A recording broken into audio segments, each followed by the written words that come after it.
बिस्मिल्लाहिर्रहमानिर्रहीम। अस्सलाम वालेकुम दोस्तों, उम्मीद रखते हैं कि आप सब लोग ठीक ठाक होंगे और खैरियत से होंगे।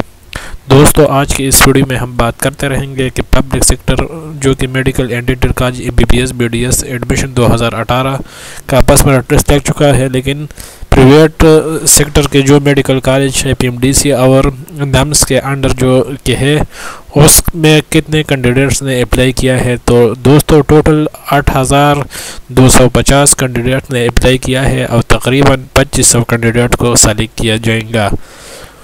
NUMS के बाहर ज़राए के मुताबिक 2500 कैंडिडेट को सेलेक्ट किया जाएगा और इसका फर्स्ट मेरिट लिस्ट जो कि है वह 28 दिसंबर को NUMS की वेबसाइट पर आप देख सकेंगे।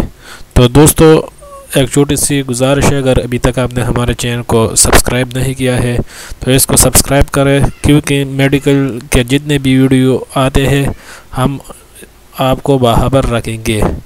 तो दोस्तों, अगर ये वीडियो आपको पसंद आई है तो प्लीज़ ज़रूर लाइक करें, शेयर करें और मेरे इस चैनल को ज़रूर सब्सक्राइब करें। Thanks for watching my videos.